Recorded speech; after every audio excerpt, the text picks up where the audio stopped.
Hi, this is We Know the Rules podcast. I'm Amy Poo. I'm the boxing life coach. I am also the first female professional boxing referee in the UK. In this podcast, I speak to women who are referees, umpires, or officials in their respective sport. They share their stories and their journeys to date, as well as the mindset they need to have in a male-dominant sporting world. I hope you find inspirations from their stories of courage, strength, and determinations so that you can carry on your own journey. Enjoy. Hi, Iqra. How are you? Hi, I'm good, thank you. How are you? Yeah, I'm good. Thank you. Thank you so much for being on my podcast today. And it's really nice to have you here, especially I've seen a lot of your sort of work and promotional videos that you work with FA. So it's just, yeah, such an honor to have you here talking to us. Thank you for having me. I'm really excited about this. Excellent. Right. So to begin with, tell us about yourself. So a little bit of your background, probably childhood, and a little bit about where you are now. Yeah, so my name's Iqra, and I am Muslim Pakistani. I grew up I was born in Hertfordshire, but I grew up in the Peterborough area, and now I'm in Lincolnshire. I'm a football ref, and that is something that I never ever thought I would be. I was never really a sporty kid. I was always like the last to finish the race in school. Um, and so this is something that I never thought I'd get to, but I'm really happy about it, really passionate about it. So yeah, my life has took so many different turns. I started my passion, like my first love was music. So I'm also a musician, singer-songwriter and pianist. My first look into sport was figure skating. I used to figure skate, sorry. And I was very committed with that. And then I started to sort of run and things like that. And it was more the motivation of being the last in the race. I was like, you know what, I'm not being the last in the race anymore. So I just started to run. And then slowly, my sister got into football, and then I'm here. There's a lot more to the story, but that's sort of like whistle stop tour. Yeah, okay. Well, thank you for that. So that's really interesting because you mentioned that you were never really sporty, but then you start taking up running and doing different kind of activities. And then you said that your sister got into football. So you didn't get into football. No. So what happened here? Yeah, so my sister, she's the sporty one out of the two of us. So from a very, very young age, she was interested in sport. She would always watch sports with my dad. And my dad plays golf. And so she got into golf. And then I don't really know where football came from, but one day she was like, "Oh, I want to play football." So she started playing football, and she's now at JPL level, and she's doing really well. And the way that I sort of got into it was the first ever football game that I went to watch was one of hers. And I absolutely despised football at this point. Like, I didn't know any of the rules. I would walk out when my dad would put it on the TV. Like, it was not my thing. So skip to the day that I went to watch one of her football games. In hindsight, I know that the referee on there was training. So I do always feel bad when I say this, but I didn't agree with her decisions. I didn't think she was making the right calls, blah, blah, blah. So I went home and I really thought to myself, and I said, you know what? If I don't think she's making the right calls, I don't know anything about the rules. I have no standing to make those calls in my head. So then I just signed up for a referee's course, went there, and now I've never looked back since. And Football's my how life long now. ago? Yeah, how long ago was that? Almost 3 years. Almost three Wow, so years now. it's actually quite recent. It's not a long time It's ago, isn't it? yeah, it's been a short but very intense journey so far. Yeah. Wow. It's quite interesting that actually made you want to sign up for a referee's course without Hmm. actually knowing the sport and without taking part in the sport. Yeah, so that's a really like It's very out of the blue for me because I'm like, I am not a spontaneous person. I'm very much stick by the book, make plans, and do as the plans say. And so I don't know.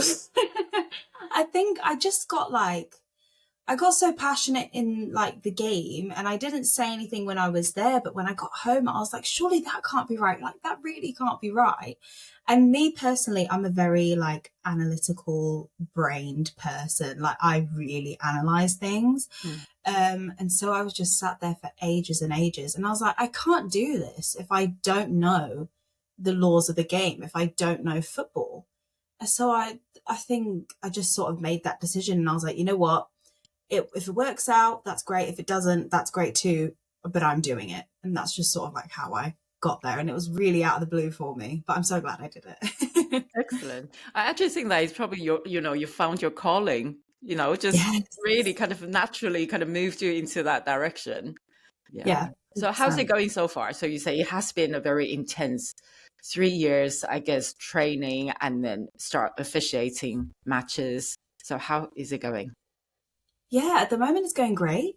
Um, I'm getting loads of opportunities. I'm really grateful for everything that I've sort of been offered. In terms of sort of from where I started to now, I'm learning every single day, especially not coming from the sport. Like there is so much to learn. And I think I really underestimated that at the start. Mm. So there's of course the laws of the game and things like that, but then there's also things like, atmosphere of the game, why players say certain things, what players say in terms of when they're playing the game and what that means and how that can benefit me in the way that I perform in a game. Standard levels of fitness and what's required of you as a referee, mindset, which I really thought I had the mindset for a ref, and I did to a certain extent. However, like there's just so much that's been uncovered in the way you handle a game Okay. that it's just constantly learning so many new things about the game and about myself. Like I've grown so much as a person since being a referee. Mm. I feel almost feel like a different person. That's fascinating. I really would love to know a bit more. So you said that you feel like you had the mindset to be a referee, Mhm. but then you feel like throughout the 3 years that you discovered a lot more within yourself to Yeah, become a better referee, I guess. Can you yeah. tell us more? So what was the transition? Where were you before, you think, mindset wise, and then where are you now? And where do you look to develop more? Yeah. So in terms of mindset, so there's always, the first comment you get when you tell people that you're a ref is, oh, you must get so much abuse. And it's like, that's what I went into it with. Mm. And so I thought, yeah, I can handle that. Because when I was a lot younger, going through my school days, I went through quite a lot of bullying. And so I developed my thick skin from there. And I was able to sort of like take it on the chin, move on. Like I know what I'm doing and that's all that matters to me. So that's why I thought, I had what it took. And like I said, to an extent, I definitely did. But as I started to gain more experience, especially in the adult game, I realized that it's not bullying. They're not bullying you. The players, they're just very passionate. And while things that happen that shouldn't happen, like dissent and the way that some referees are treated and the way that I've been treated and comments that I've made, while they happen and they shouldn't, absolutely shouldn't, it's a completely different way of looking at it. So, for example, in terms of my bullying experience, I know that those people at that time, that's the people that they were. That was them to their very core. They were showing me their true colors. But with a player, or with most players, some are not like this, with most players, you know, they get to a football pitch, nice people, decent people, and then they'll get on the football pitch, start playing, and that's when it all comes out. And then off the football pitch, they'll shake your hand, great game, ref, well done. So that was a massive adjustment for me, was being able to see people for actually who they are and not like, oh, you're coming after me, because that's all I've experienced. So being able to let go of that has been massive for me, and it's really helped me in terms of my everyday life as well. So yeah, that's been a massive change. Yeah. Wow. I think that's a great lesson as well, isn't it? Like, I think, like you said, like it helps you in your daily life. I think not to take things personally. And I think Yes. that's one of the things for me as a referee, I learned as well, like not taking it personally. Like you said, the players, they must be so passionate on the pitch. So what they show, their actions, is not against you, is because they care so much about the game. Obviously, some of the language they use is not acceptable, Oh not yeah, appropriate. 100%. Like, needs to be stamped out, but yeah. Yeah. Okay. Yeah. So obviously, being a woman and being a non-white woman in Mm. the area, in the sport, do you feel that it like that it hinders you for your progression or your interaction with other coaches, with teams, with players, with spectators? Or do you feel like it empowers you? What's your take on that? Yeah. So in terms of, I'll go for being a female in the space first. So the way that I see that is the only thing that's going to hinder me is myself. So if I think, oh, I'm a female in a male dominated space, and that automatically makes me smaller. If I think that, then that's how it's going to be. However, I go into it as I'm a woman in a male dominated space, and that is, like you said, empowering.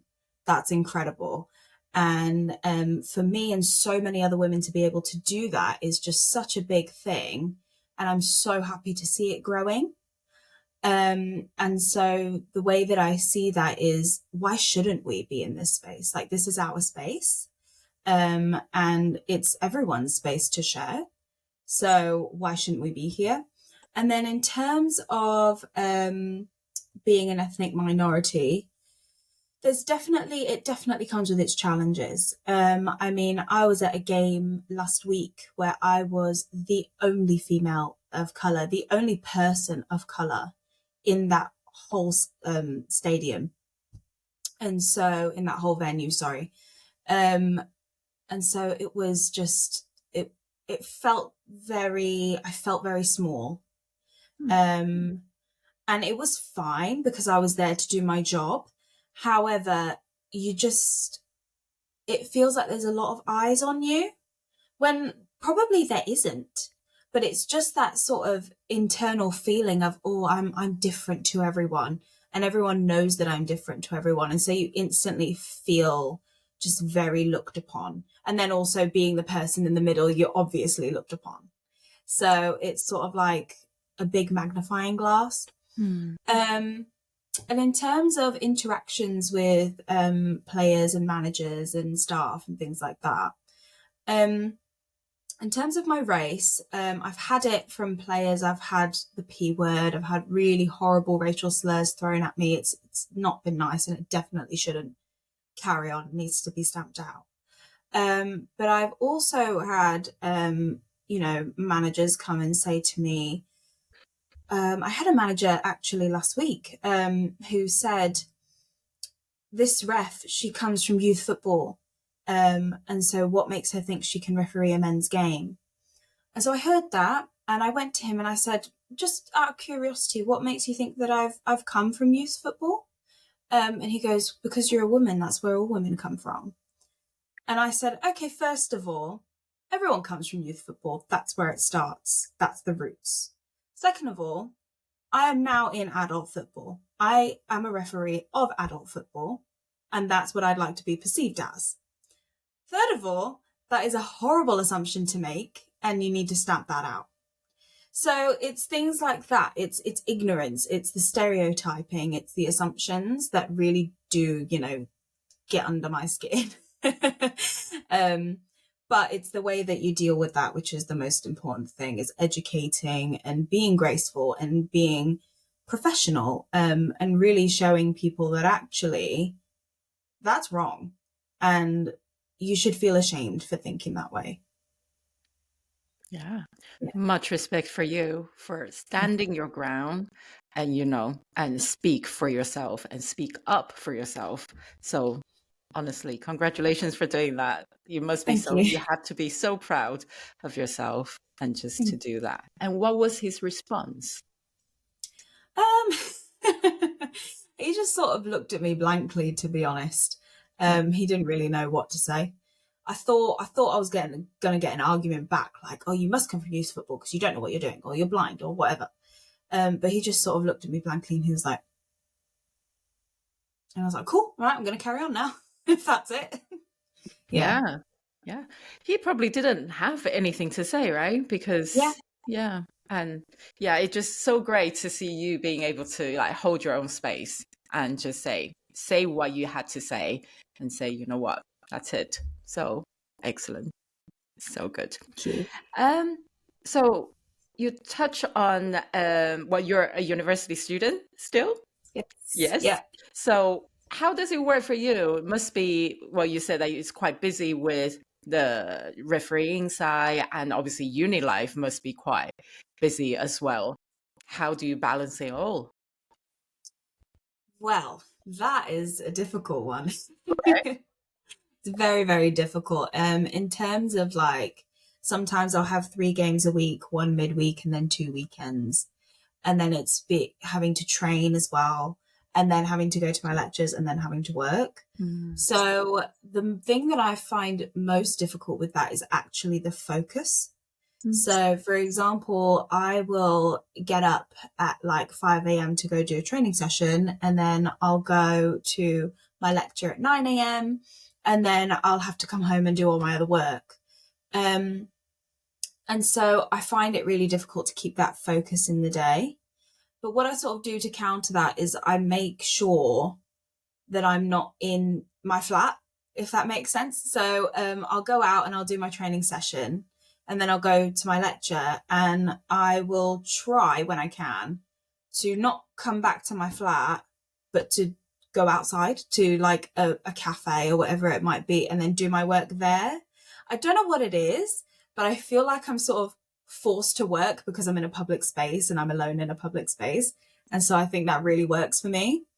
But in terms of balance, I think I'm still finding it so difficult to strike that balance. And I think that's something that I'm going to find very difficult for a very, very long time, because the game is always changing and there's always different demands. And so especially on game day, it's just like I don't really know where to put myself in the day, depending on kickoff time, if it's the afternoon or if it's the evening. Like, what do I do before then? How am I dealing with my day? It's very difficult, and I don't think I have an answer of how to balance it. I don't really think there is an answer.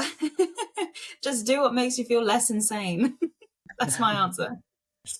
Well, what makes you less insane, I guess, then? How do you unwind? Unwind. So like I said, I'm a musician, so I like to listen to a lot of music. So like at the end of my day, I will sit and I will literally sit here, and I'll just play music from my speaker, and I'll close my eyes and I'll just listen, and I'll be like, okay, day is over. Let's breathe and get ready for the next one. So that's what I do most of the time. But then it's also, the classics, talking to friends and family, reading a book, just things like that. I feel like I don't do anything particularly interesting to wind down, but it's just anything that's going to sort of like calm the noises of the day, to then get me ready for the next one. Yeah. And it's so important, isn't it? I think like you mentioned about that focus of your everyday life, and then, almost kind of running from one place to another, especially on a match day. And then you're constantly going, and having that time to really just have a quiet time on your own is really important. Yeah. 100%. Yeah. Right.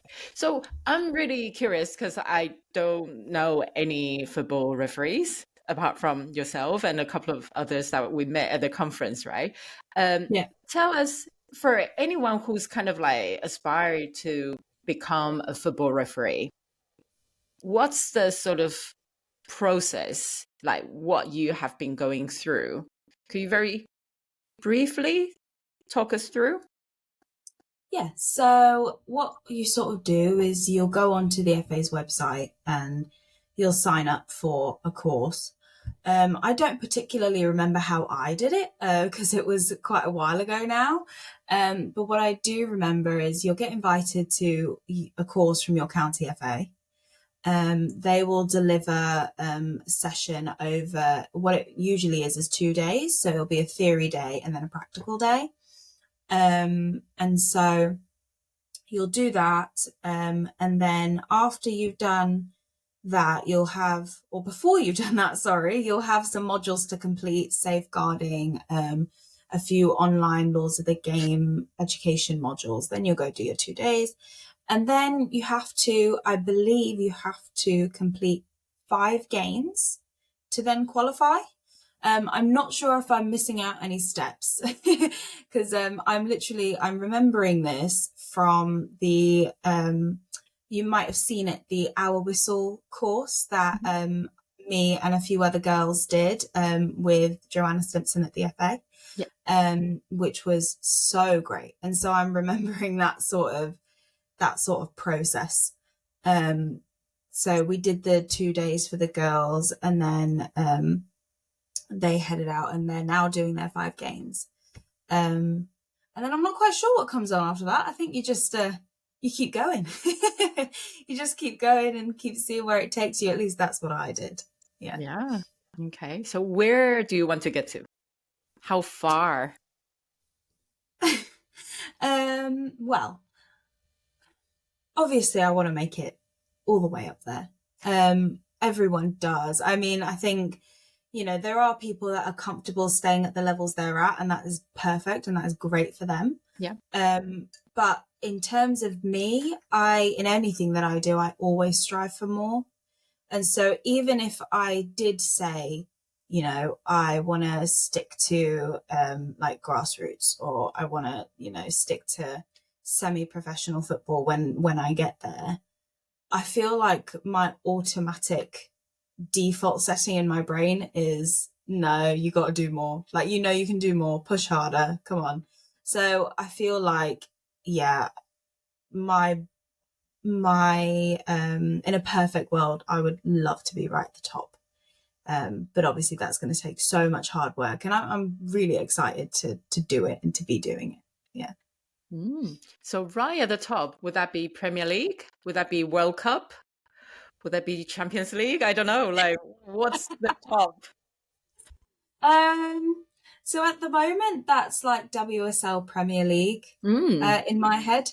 Yeah. But like anyone that makes it to the top wants to get to the World Cup. Like, oh my goodness, the amount of like referees that I look up to that have been there. Like, I can, Tori Penso, Anthony Taylor, these big names. Like, it's just so incredible to look at them and be like, oh my gosh, I wish I was there. So yeah, I think the top at the moment is, for me, the WSL Premier League. But obviously to make it to the World Cup would be like a dream, massive dream come true. Yeah. So you mentioned a few names there. So who is your biggest football referee idol or role model that you really look up to and you learn a lot from? That's a difficult one, actually, because there are genuinely just so many. Like, I tend not to look up to one. So in the refereeing community, you just meet so many people from all different levels of refereeing. And I feel like it's so important to take what you can from each and every one. So, the girls that I work with, my colleagues that I go out on games with, my coaches, and then obviously everyone that you see on the TV.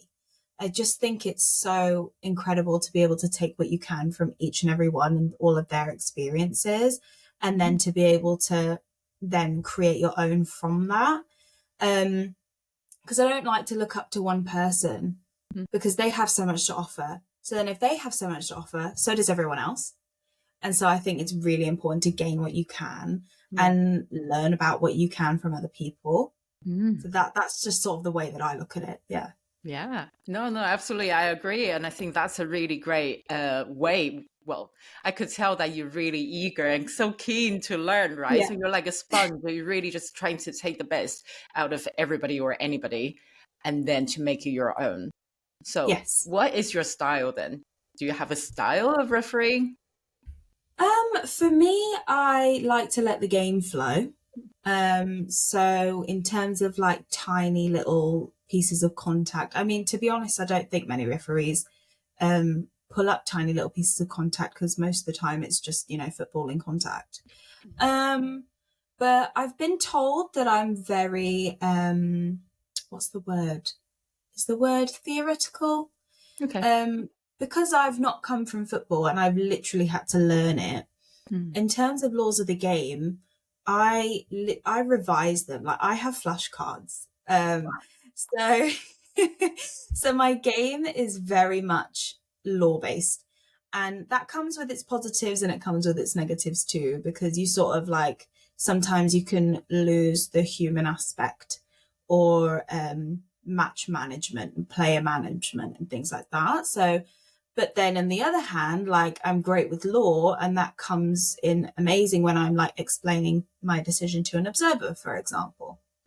So I think I'm very much by the book, but I'm also really trying to like strike that balance of, okay, I'm a human as well. And I need to think about player management, how I'm going to speak with players, what I'm going to do in certain situations, the way that I can use law, not just by the words it says, but in a game situation, if that makes sense. Yeah, absolutely. And so like yourself, you don't play football, but then you're going to the field that you need to manage a field of players, and Yes. that must be tough. Oh yeah, it is. It is for sure. And there are so many like there are mistakes that I make that I know is because I don't come from football. Okay. So things like playing advantage, I've got much better at that. However, in the start, it was very difficult to see where advantage comes from. Like, so for example, if a foul's made and then an advantage comes from that, it's difficult for me to be able to see, oh, wait, no, that's an advantage. Let them play.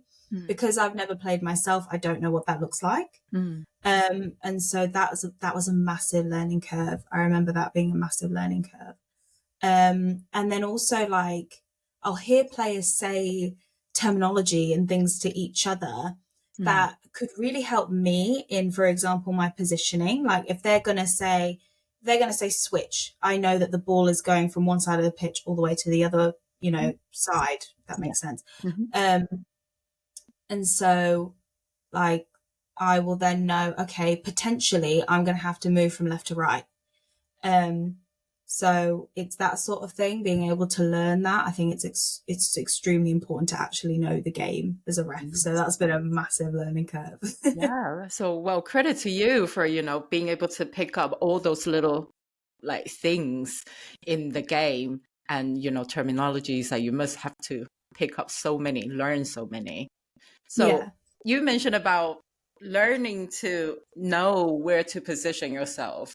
So fitness must play a huge part, right? I always watch a football referee and think, oh my goodness, they have to run for like 90 minutes. Obviously not as much as the players do, but at the same time, you go with the flow, you go with the teams to either side of the pitches. So tell me about how much it takes to be a referee in terms of fitness. Yeah. Fitness is, I would argue, the most important part. I think it's right next to the laws of the game knowledge. I think fitness is Okay. right there. Yeah. Especially if you want to make it through the levels.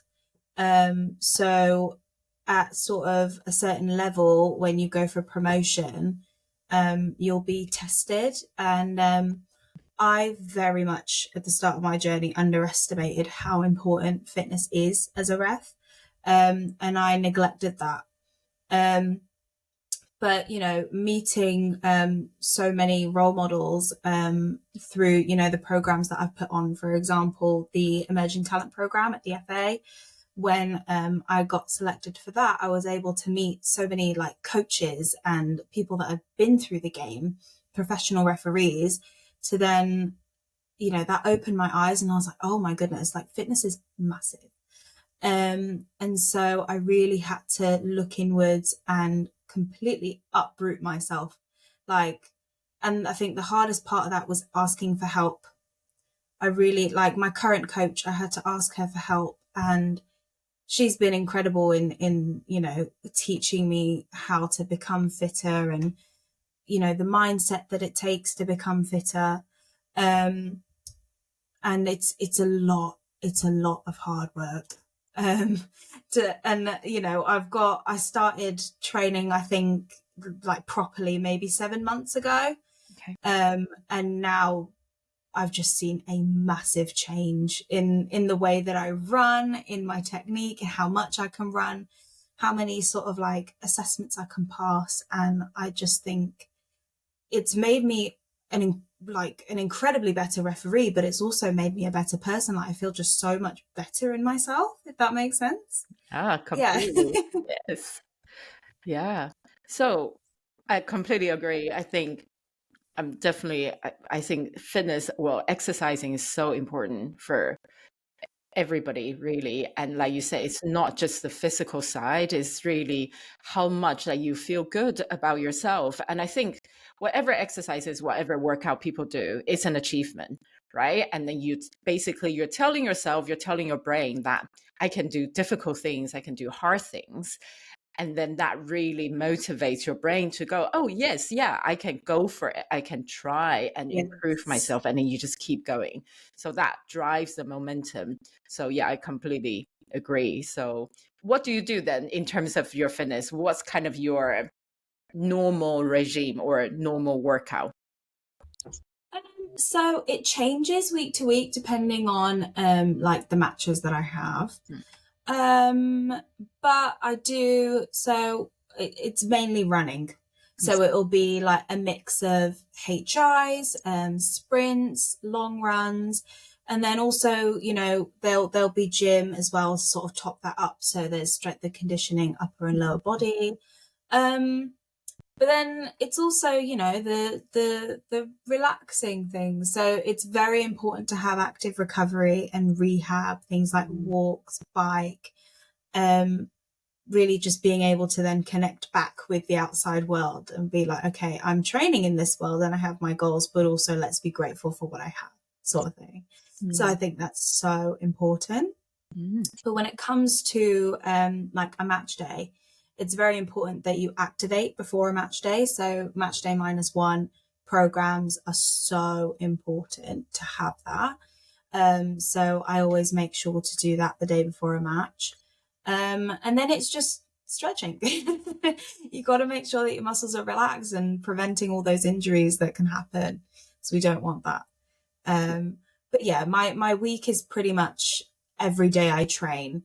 If I have, say, 3 games in a week, I will train for all the days that I don't have games, and then I'll have the games. So there'll be like no rest day, if that makes sense. But when I have, like, say, for example, 1 game in a week, then I will make sure to put in a rest day and be able to give myself that time to recover.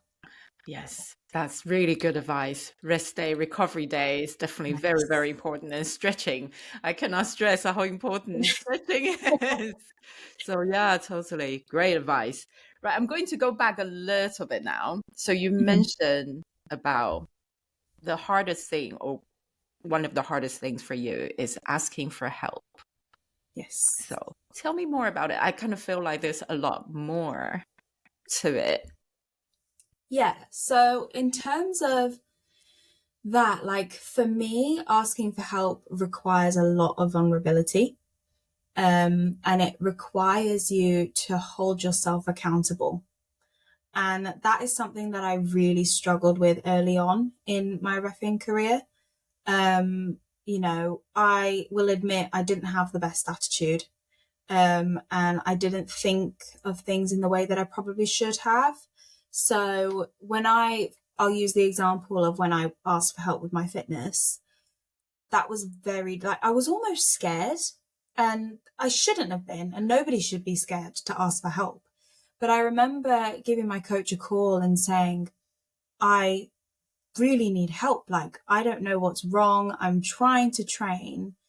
And, you know, she told me in the best possible way that actually I wasn't pushing myself hard enough.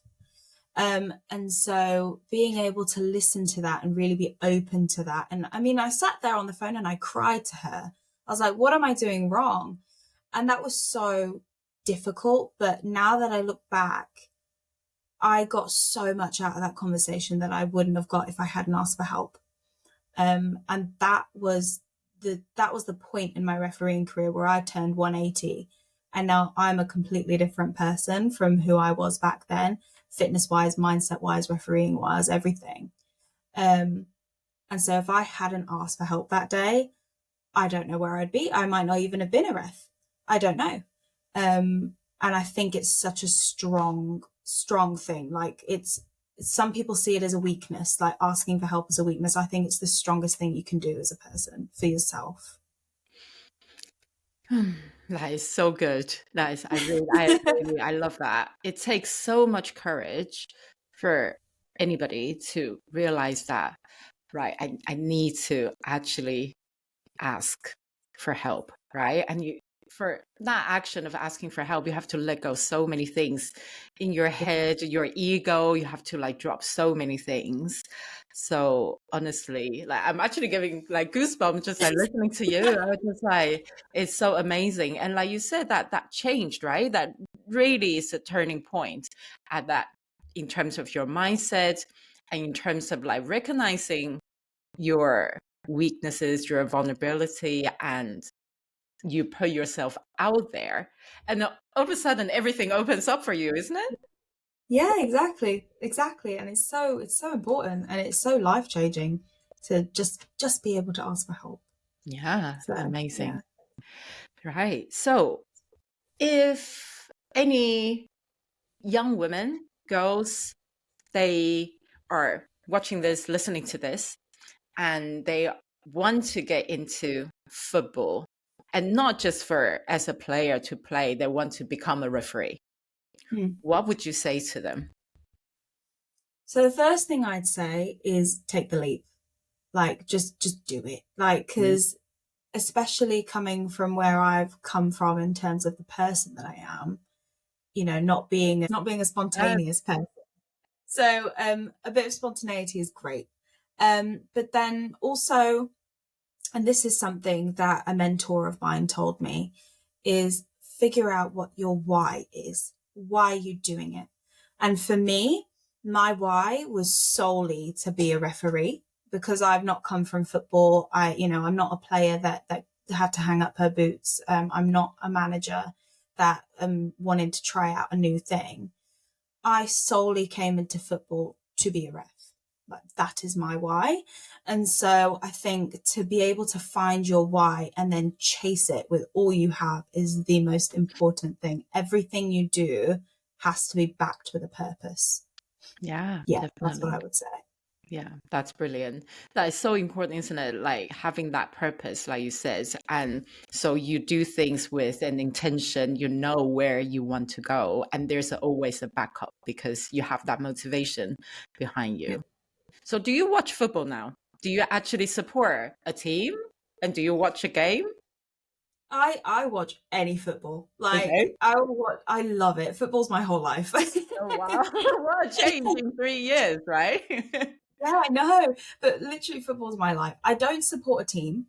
Um, because I don't have that sort of passion, if that Hmm. makes sense. Like, I absolutely love football and I will go and watch any teams. And like on the day, for example, if I'm watching, say, Liverpool, say I went to go and watch the Carabao Cup. If I'm watching Liverpool Newcastle, like, if I get there and on the day I'll be like, okay, right, I'm going to support Newcastle today. Like, it's that sort of thing. Okay. But yeah, I love football. Anytime it's on, I'm gonna watch it. And Yeah. I find myself really watching the refs because I was obviously I'm a about really to ask you. That was going to be our next question. What do you see? What do you look at? So tell me more. yeah. So I watch football for entertainment because it's great, but then also I watch it to learn. So I'll watch things like the Premier League, but then I'll also watch like the Football League, and I'll watch like local matches as well, like every level that I can. And I'll watch the referees and the assistant referees and the decisions they make, and I'll really listen into that and take that as my own learning, and take what I think is positive from that, and then sort of like leave what I think isn't. Mm. And even things like match officials mic'd up. I love watching that. That is so good because Okay. it gives you such an insight into how these referees make their decisions and the process that they go through. And it really helps to be able to see it and to hear it explained. But yeah, I watch football all the time. Anytime that I can, I'm going to watch it. Excellent. That's really, that's a change, isn't it? I love it that you still go to a match and then choose a team to support Yes. on the day. I guess you kind of have to, Yeah. to make it Yeah. more Yeah. exciting. Yeah. Yeah. Great. Right. I'm going to change a little bit. We're going to change to a different angle. So you mentioned about obviously being a Muslim Pakistani, a woman in the sport. So I know there's an organization called BAMREF. So Yeah. are you part of that organization? And can you tell us about it? Yes, so I am a referee with BAMREF. So BAMREF are a support group for referees of Black, Asian, mixed heritage. And so they offer basically what it says on the tin. They offer support, they offer advice, and they have loads of events that referees can go to learn more about the game, learn more about where the game is headed.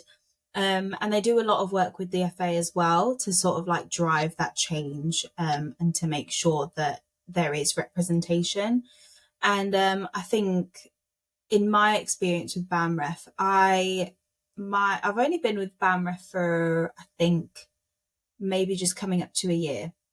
But the people that I've met through there is like the networks that I've been able to create from BAMREF is priceless. Like I've learned so much from those people, and I've really felt a sense of community. And in the refereeing world, in BAMREF or with the FA and things like that, there's a massive sense of community. Because I feel like with refereeing, you are told to be friends, but also be competitors. And so that can become really toxic at points. Hmm. But with things like with the way that the FA and the way that BAMREF is sort of the way that they hold themselves, it really just stamps that out. And we're all a big community. Of course, we're competitors. We're all competing for one thing, right? However, it's not about knocking someone else down to get to the podium. It's about doing what's best for you. And if you get there, then you get there. And if you don't and someone else gets there, round of applause to them. And BAMREF is really, really holds that, I think. Along the FA does as well, of course, but I've really, really seen that in BAMREF, yeah. Yeah. You've got such great attitude, I think, that, like you hold yourself accountable, you work on yourself. And at the same time, like, I feel like, when you see other people achieve their own dreams, that you clap your hands for them, you congratulate them as well. And I think that's really great attitude. Thank you. Yeah. So you mentioned about community. How important is that community for you, having that support? Incredibly important. Because as a referee, like the job itself is very isolating. You're in the middle of a pitch with, 11 people on one side, 11 people on the other. They're all going at you, right? You're alone. Unless you have two assistants on your side, which even then, all three of you, you're alone, right? And so having that sense of community on and off the pitch. So, for example, with your assistants, you have that community in them. But off the pitch, being able to go to events, being able to network, being able to meet other referees that have different experiences or same experiences to you and relate and really just talk is so important. It's just, it really helps. It really helps you get through the challenges of the job. And ultimately just makes you feel less alone. And I think that's really, really important, especially in this line of work. It's very important to feel less alone. Yeah, definitely. That kind of leads me to my next question. What would you say your lowest point so far in the sort of refereeing journey? And what's your highest point? So what's the best moment and what's the kind of the low point for you? So the lowest point is probably when I made that phone call to ask for help with my fitness. That was probably my lowest point. Because up until then I thought, things are going to happen, like I can relax, like my fitness is fine. I didn't understand what it really took. And so having that massive shock of like, you're not doing enough and you need to do it now, otherwise you're not going to get anywhere. It was so like anxiety inducing and I felt so stressed out for that period of time. But then being able to come out of that and, hold myself accountable and look at it from the outside to make those changes. It's been an upwards trajectory. I can never say that word, from there. In terms of the highest point to date, would probably be, it's ongoing actually. I'm about to go there. So I'm traveling tomorrow for the under 15s Premier League international tournament. Wow, congratulations. Thank you so much. I'm so excited. I'm so excited and I'm so grateful to have the opportunity to be able to officiate there with some great people. Like I know quite a lot of the referees that are going there as well. And I'm so excited to referee with them because I'm not from the same like county or anything. So I've not been able to actually work with them. And so getting to work with them is going to be I'm just so excited. So where are you traveling to? Where is it? It's at Middlesbrough FC. Okay, amazing. Yeah, so quite a while away, but it's fine. Yeah. But yeah, that's probably got to be like the highest point at the moment. I've had quite a few opportunities. I've been able to officiate at St George's Park for the youth England team. I think twice, if I remember correctly. I've had, the county cup finals. I just, last weekend I had a league semi-final and then a county cup women's semi-final, county plate women's semi-final. And so it's just, it's those things. It's the little things and the big things and all the things. I'm just so I'm so grateful for all the opportunities that I've been able to get. And it drives me. It really does. Yeah, that's excellent. So where do you see yourself in 12 months? So looking forward, 12 months, what's going to happen? 12 months. Hopefully already promoted to my next level. Which and would then be, sorry, I don't really quite get the... No, that's fine. So it will be level 5. So I'm a level 6 on the men's pathway at the moment, and the next one is level 5. And then on the women's pathway, that would be 3W. Okay. So I'm hoping to be level 5 and 3W by then. And then working up to the next one. Okay. I don't know, because with refereeing, it's just so unpredictable. You never really know where you're going to be. And I think that's the beauty of it. Because, for example, I had no clue that I was going to get appointed to this tournament. I had zero clue. And so that was just like the biggest lift on my heart, was like, oh my gosh, I'm being seen. The work that I'm doing is being seen. So yeah, I'm not really sure where I'm going to be. I think just getting the work done, grinding, Yeah. doing all the work. Yeah. Yeah. Well, that appointment must be such a great validation of all the work that you have put in, right? And Yeah. knowing that you know, 7 months ago you asked for help and then trying to up your fitness, and then here you are, you got that appointment, and it's just going to keep going, isn't it? Yeah. Yeah. I mean, it really shows me like how exciting things are. And at my level at the moment, I'm still low on the levels, and that's okay because I have my own personal journey, and I'm working as hard as I can. And I'm really, really grateful to the people that see it and that give me these opportunities. And I'm just really excited to see where else my journey can take me and how far I can really get with this. Yeah. Exciting time ahead, isn't it? Yeah, very exciting. Great. Well, finally, is there anything that you feel really important or you feel really passionate about that I haven't asked you about or you haven't touched on? Anything else to add? Uh, I think it's the most important thing for me so far is looking inwards Mm. and being able to encourage yourself. Because sometimes with anything, there are hardships and there's places where you're inevitably going to feel very lonely and like you don't have that support. So being able to be your own support system and get yourself out of bed each morning and be like, okay, yesterday we didn't have a great game, but today we're going to have a good day and we're going to reflect. And then tomorrow we're going to have a great training session. We're going to do it all again next week.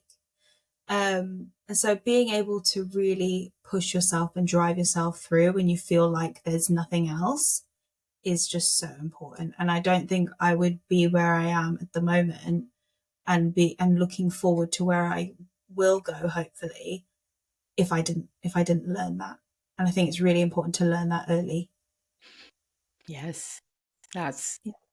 really great. I cannot agree more, honestly. The way we talk to ourselves is so important, isn't it? That voice in our head, it can make or break us. And I think 100%. you just stated a really good example of that would make us, right? You need to keep pushing yourself, encourage yourself. As a coach, like what we say, you know, be your own best friend, right? Talk to yourself like you would to your best friend, how you would support them. And that's really how you should talk to yourself to support yourself and then Yeah. keep going. Amazing. Iqra, it's been amazing talking to you. I feel like you've got such great attitude, and then, you know, you really want to improve, want to keep learning, and, you know, you've got a bright future ahead. I know that just from talking to you, I know that you can really progress and then really move forward. So I cannot wait to see how far you can go and maybe see you at that World Cup. I don't know, like, you know. Yeah, why not? Like 2030? Would that be too soon? Or we'll Anything see. can happen. We'll see. Yeah, amazing. Thank you so much for your time. It's just really been a pleasure talking to you. Thank you so much for having me. It's been so lovely to speak to you. Thank you for listening. I hope you enjoyed the episode. If you do, please like, share, and subscribe to the podcast. Thank you.